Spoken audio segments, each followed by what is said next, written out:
Bienvenue au Luc du Nôme 2007. Je suis très heureux d'accueillir tous mes amis figurinistes de France et d'étrangers.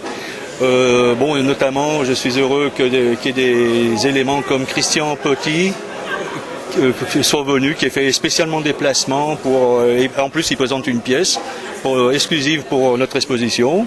Nos amis italiens, notamment Diego Ruino qui a fait le déplacement, Massimo Moro notamment qui est très connu pour peindre les Girls Pegaso, dont on voit les œuvres sur leur site. Il y a beaucoup de monde, notamment à la maquette aussi. Ça demande un énorme investissement du point de vue travail, organisation, mais je pense qu'on a réussi et j'espère qu'on va passer un week-end formidable et j'espère que les gens reviendront par rapport à ça, quoi. Voilà.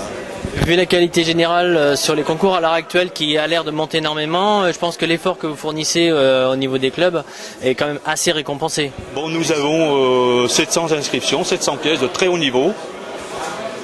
Grâce à l'apport d'éléments étrangers qui viennent montrer leurs œuvres, on peut voir à peu près le niveau que nous on a en France. Et ça c'est bénéfique pour tout le monde. Voilà. Merci. Un club de reconstitution historique était présent durant tout le week-end au milieu des figurines. D'ailleurs, Louis Doriot essayait de négocier une garde rapprochée. Égalité. 3 contre 3. Donc nous pratiquons le jeu d'histoire avec figurines. Donc c'est la liaison de trois choses complètement différentes. L'aspect ludique, donc le jeu, on constitue des batailles. L'aspect historique, donc on joue avec des figurines historiques. De la partie, dans le cas aujourd'hui c'est de l'Empire. Donc il y a plusieurs échelles qui existent. La nôtre c'est des figurines de 15 mm, d'autres joueurs font ça en 25 mm qui sont des figurines un peu plus grosses. Ce qui est important c'est en fonction de la taille des figurines, on a des tables plus ou moins grandes. Donc dans notre cas on joue à peu près 2-3 corps par camp, basé sur des prototypes historiques. Donc on fait une réduction à 1/60e. Donc 1/60e, ça veut dire que si on a 60 000 hommes en réalité, on va avoir 1000 figurines sur la table de jeu.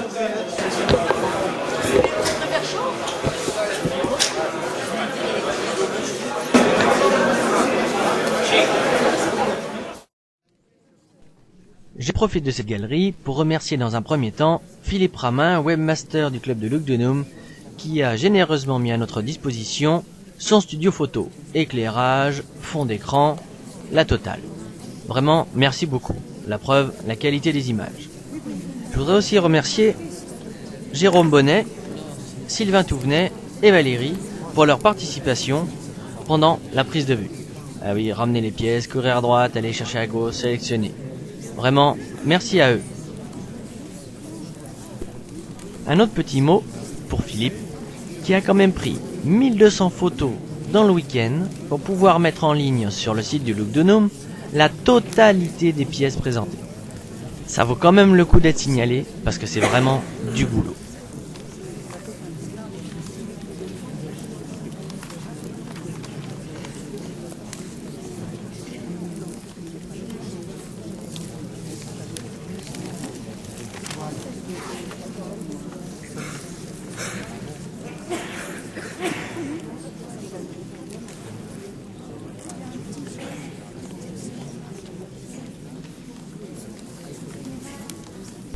Pour ceux qui hésitent encore à venir dans les concours, il faut venir pour ça.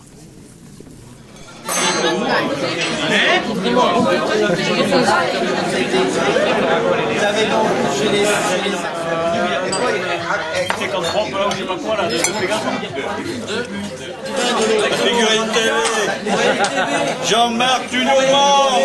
Un couette-tour.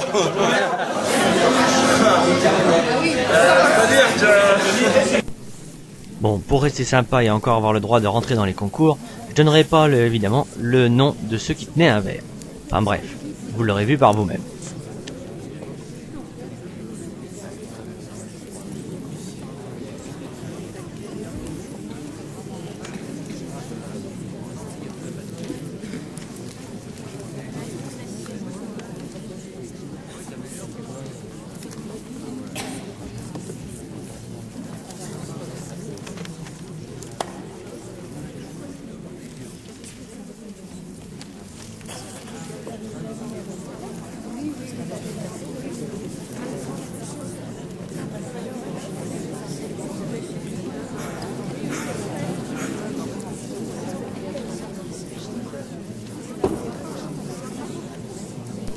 Durant le week-end, nous avons également eu quelques petites démonstrations de peinture à l'aérographe par Massimo Moro ou de peinture à l'acrylique par David Dessina.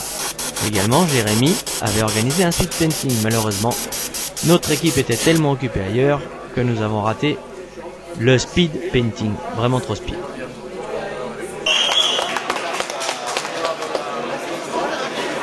Vive la famille Pichard.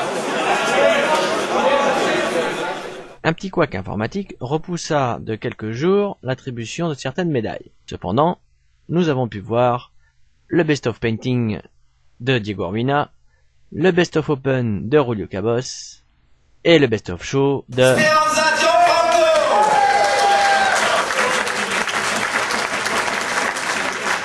Ah, ça c'est le best of show pour sa pièce qui est le lance